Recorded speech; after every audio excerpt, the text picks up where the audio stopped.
Bom, no nosso bate-papo do dia, o assunto é o coronavírus, que é uma preocupação mundial, né? Tudo ainda é muito novo e o secretário de Estado da Saúde, Ismael Alexandrino, conversa comigo aqui no estúdio sobre a assistência que a secretaria está dando nessa missão e sobre a estrutura que o Estado tem para lidar com essa situação que deixa muita gente apreensiva. Boa tarde, bem-vindo, secretário. Boa tarde, é um prazer estar aqui. Que bom que o senhor está aqui. Agora, como é que fica essa questão dos exames que a gente viu que a Janda falou? Em quanto tempo eles ficam prontos? Bom, a nossa equipe realizou os exames ontem, né, de 58 pessoas, né, que estavam a bordo, mas 6 pessoas que tiveram contato. E esse exame, ele fica pronto de hoje para amanhã, né? É uma modalidade que é mais rápida, mas, obviamente, esses dados estarão com o Ministério da Saúde. A Secretaria de Saúde não divulga nenhum dado desse. O Ministério da Saúde que vai manipular e divulgar essas informações. E Goiás está equipado, está pronto para realmente realizar esses exames de forma, assim, segura? Sim, Goiás hoje é a referência do Ministério da Saúde, né, para isso.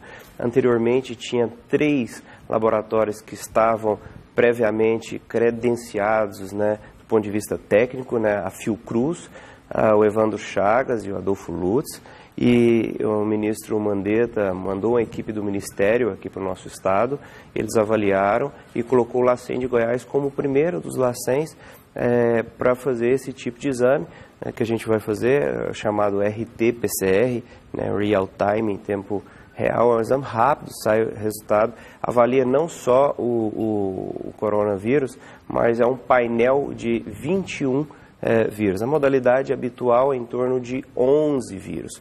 Nós teremos a modalidade de 21 vírus. Então, no momento, esse exame sai por volta de 12 horas. A gente tem o resultado, é isso? De 12 a 24 horas, né? Uma coisa é o resultado, outra coisa é planilhar tudo isso, organizar, fazer a dupla checagem. A gente teve uma informação que eu acho que é interessante, importante para todo mundo. Acho que a Universidade Federal da Bahia conseguiu aí desenvolver um método para identificar o coronavírus em 3 horas. Então, assim, há uma possibilidade de haver uma parceria aí para tentar, quem sabe, estar agilizando esse processo? Na verdade, é exatamente a mesma técnica, né? Que é o RT-PCR. Né? Exatamente o mesmo, né? Já foi utilizado em outra ocasião, né? A época do Zika também. No entanto, o Ministério não proporcionava isso. Agora nós temos a condição de fazer isso. A gente fala um período de 12 a 24 horas por questão operacional, mas o exame, ele realmente é rodado sem interferência humana, né, no aparelho, em torno de 3 horas. Realmente, na verdade, é a mesma técnica, exatamente a mesma. Se acontecer de algum desses exames aí apontar positivo para alguma das pessoas, né, que chegaram aí na China, o que acontece? Como é que é o procedimento com relação à secretaria? Todas essas pessoas que vieram, né, que estão hospedadas na base aérea, elas são assintomáticas, elas não são pacientes, né, elas são, não tem qualquer tipo de sintoma do vírus. Então, se apresentar algum tipo de sintoma, ainda na base aérea, ela sairá da zona fria, que a gente chama, né, que é a zona branca, e vai para a amarela, para uma avaliação mais apurada. Inclusive, existe um aparelho de radiografia, né, digitalizado, que faz o raio-x torácico, se for necessário, alguns outros exames, tem a disponibilidade de fazer coleta de outro tipo de exame de sangue também, e se agravar o caso, vai para a sala vermelha, e da sala vermelha ele é levado para o Hospital das Forças Armadas, né, tem um helicóptero disponível, um Black Hawk, e tem um jato também, caso não haja disponibilidade de tempo, né, condições climáticas. Mas, a priori, é esse fluxo. A parte fria, que é a área branca, depois a amarela e depois a vermelha. Lembrando que nessa primeira avaliação confirmaram-se os dados da saída, né, lá da China, de nenhuma manifestação, de nenhum tipo de sintoma ligado ao vírus coronavírus. Agora, a gente teve notícia, secretário, de que algumas pessoas em Anápolis ontem estavam andando nas ruas utilizando máscaras. Então, assim, o que dizer para essas pessoas? A gente sabe que tem gente que fica, assim, um pouco mais de medo do que, claro que todo mundo tem receio, enfim, mas é uma coisa muito nova, né? A gente tem poucas informações, cada hora é uma novidade sobre esse vírus, você ainda não sabe que tipo de sequelas isso pode deixar, isso quando a gente vê que ele não mata, não deixa a pessoa, né? Então, assim, o que dizer para essas pessoas que as pessoas chegaram ali na base aérea, ainda não tiveram contato, tão isolados, mas já estão colocando máscara indo para as ruas? A primeira coisa a falar para a população é porque não tem nenhum motivo sequer para ter pânico, né? Nós temos, por exemplo, nos preocupa muito mais o sarampo do que propriamente o novo coronavírus, que não tem nenhum caso confirmado no Brasil. Então, o uso de uma máscara de forma indiscriminada, ela não faz muito sentido, né? Na verdade, ela não faz sentido nenhum. Obviamente que, caso haja alguma confirmação, não só em Anápolis, mas em qualquer lugar do Brasil, o que a gente pede é a etiqueta respiratória, né? Em relação o vírus, ele é disseminado via gotícula, necessariamente. Ou seja, não né? é pelo ar, não vai ser o vento que vai levar. Não é pelo ar, ele não é difundido pelo ar. Então, se não há, se guarda da outra pessoa uma distância de segurança, se a higienização das mãos, né, com álcool gel ou com água e sabão, que seja, está sendo feita, né? Se alguns costumes por exemplo, o uso de um tererê ou de um chimarrão, que eu sei que é tradicional em vários locais do Brasil, né? Compartilhar, isso a gente pede que nesse momento, até que seja melhor elucidado, se evite. Mude um pouco o hábito aí temporariamente. Mas não há qualquer motivo para pânico, né? O Brasil está muito bem alinhado, tanto os estados quanto o Ministério da Saúde, né? Nós estamos obedecendo os protocolos mais rígidos que existem no mundo. Eu quero aproveitar que o senhor falou nessa questão de protocolos e todo mundo alinhado. Teve um empresário criticando essa vinda do grupo de brasileiros para Anápolis, questionando que isso poderia atrapalhar aí o comércio e o turismo no estado. Assim, há então algum motivo para que as pessoas se preocupem e que isso venha realmente ter algum impacto? Na verdade, eu acho que cria-se muito uma celeuma em torno do tempo, né, por falta de esclarecimento às vezes, né?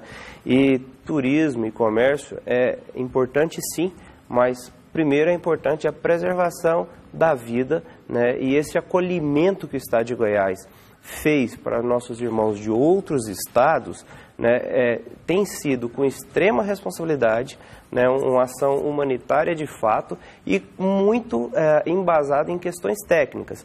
Então, esse comentário que poderia afetar questões financeiras, empresariais, também não faz sentido. Isso é um olhar muito pouco humano, né? E ele não tem sustentação, porque não tem motivo de alarde. Não tem motivo de alarde nem para andar com máscara na rua, né? Quanto mais pensar nesse tipo de situação puramente com a visão empresarial ou de turismo. Bom, agora, como o senhor falou agora há pouco, está preocupando muito mais o sarampo nesse momento em Goiás do que o coronavírus. Então, a gente lembra que hoje começa a campanha nacional de vacinação contra o sarampo, né, secretário? Nesse primeiro momento, essa etapa, quem é o público-alvo? Vamos falar um pouquinho disso. Lembrando que Goiás já teve casos recentes aí de sarampo. No ano passado foram 14, né, secretário? Isso. Sendo que tem 9 aí sendo estudados, então o assunto é sério. Quem que está agora, que é o grupo prioritário nesse momento? Bom, esse ano nós estamos começando hoje a campanha nacional do sarampo, né? Ela se estenderá até o dia 13 de março e sábado agora, dia 15, é o dia D dessa campanha. O público-alvo, tendo em vista que o ano passado nós fizemos de outras idades, o público-alvo agora são pessoas que têm idade de 5 a 19 anos de idade. O Ministério da Saúde nos disponibilizou 80 mil doses, né? Essas doses a Secretaria de Saúde do Estado já distribuiu para as regiões. Elas são suficientes para atender todo esse público-alvo desse primeiro momento? São, porque ela é focada só nessa questão da campanha. Certo. Nós temos mais doses do que isso, mas essa foi um aporte a mais que o Ministério Normalmente nos essa deu. vacina ela está sempre disponível, né? Sim, nesse momento é para, digamos, ressaltar para que as pessoas prestem mais atenção, já que a gente teve esses casos, né? Justamente, a tríplice viral e a tetraviral são vacinas que rotineiramente elas estão disponíveis. Como o ano passado nós tivemos milhares de casos no Brasil, né, com 15 óbitos, praticamente 8 mil casos, né, considerando o ano todo. Felizmente, o estado de Goiás só tivemos 14 casos, não tivemos nenhum óbito, né? Mas o vírus ele está circulando. Ou seja, então, o sarampo hoje preocupa a Secretaria de Saúde? O sarampo preocupa a Secretaria de Saúde, né? Outro tema que nos preocupa também é a dengue. Né? A dengue é muito mais uma questão comportamental e de higiene dos nossos locais que nós convivemos, inclusive dos nossos quintais, porque 80% dos focos de dengue estão nos nossos quintais. Então é um apelo que a gente faz também à população para checar os quintais, os vazios de planta, né, essas flores que acumulam água, porque a dengue ela não mata muito, né, mas ela cria um mal-estar impressionante no indivíduo que tem.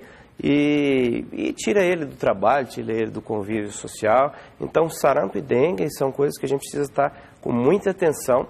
O Estado tem feito o seu papel, mas é importante que a população se conscientize. No caso do sarampo, indo vacinar. Nós consideramos uma vacinação completa 2 doses, com intervalo de pelo menos 30 dias. Então, se não tem a certeza ou não tem o cartão preenchido, procure a unidade básica de saúde, são 900 unidades disponíveis no nosso estado, e faça a sua vacina e complete o seu cartão. E no caso da dengue, vamos checar os nossos quintais, né, para que não tenhamos. Todo mundo fazendo a sua parte. Eu agradeço aqui a participação do secretário da Saúde, Ismael Alexandrino, que nos deu informações aí sobre a questão do coronavírus, a chegada aí dos repatriados, a campanha de vacinação contra o sarampo e também a questão da dengue, que todo mundo tem que fazer o seu papel. Muito obrigada, secretário. Uma ótima tarde. Eu que agradeço e que a população fique tranquila. Temos trabalhado com muita responsabilidade, humanismo e técnica. Obrigada.